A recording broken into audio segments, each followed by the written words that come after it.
كأس العالم 2026 باش يكون مختلف شوية، خاصة أننا باش تلعب لأول مرة في التاريخ 48 منتخب، وزاد كيف الأول مرة في التاريخ باش تنظم على 3 بلدان اللي هما الولايات المتحدة الأمريكية، كندا والمكسيك.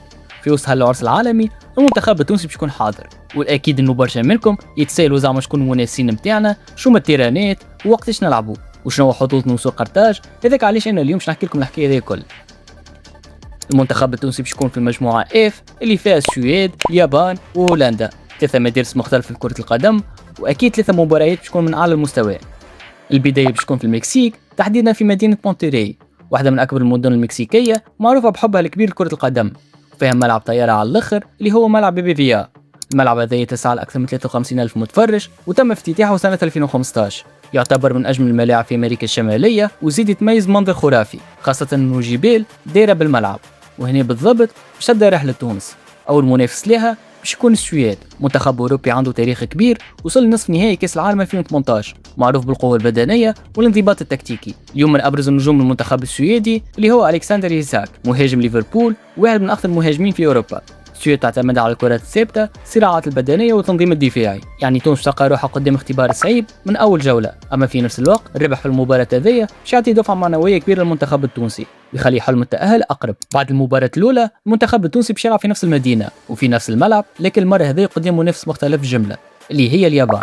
اليابان اليوم ما عادش مجرد منتخب آسيوي، اليابان ولات قوة عالمية. نحكيو في مونديال قطر وين ربحت ألمانيا كيف ربحت إسبانيا، وخافت منها برشا منتخبات كبيرة. اليابانيين يتميزوا بالسرعة، اللعب الجماعي والانضباط التكتيكي.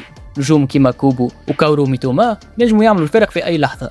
ديجا برشا محللين يحكيوا انه مباراة اليابان هي باش تكون مفتاح المجموعة. اذا تونس حقق نتيجة ايجابية مع اليابان تنجم تدخل الجولة الأخيرة بحظوظ كبيرة. بعدها بالضبط المنتخب التونسي باش يشد الرحال الولايات المتحدة الأمريكية، تحديدا مدينة كانساس سيتي، وين باش تلعب اخر مباراة لها في ملعب اروهيد، واحد من اشهر الملاعب في امريكا، يتسع لاكثر من 76 الف متفرج. والمباراة الأخيرة في الملعب هذيا يمكن تنجم تكون المباراة الحاسم.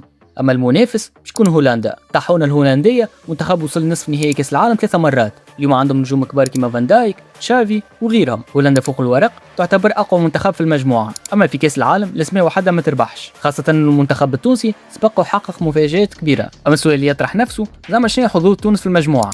إذا تونس ربحت السويد وتعادلت مع اليابان تنجم تدخل الجولة الأخيرة ب4 نقاط، وقتها كل شيء يولي ممكن. أما إذا البداية متاعها باش تكون سلبية المهمة باش تصعب برشا. الحاجة اللي تعطي الأمل هي الجماهير التونسية، وين ما يمشي المنتخب ديما تلقاهم موجودين، في فرنسا، في قطر، في روسيا.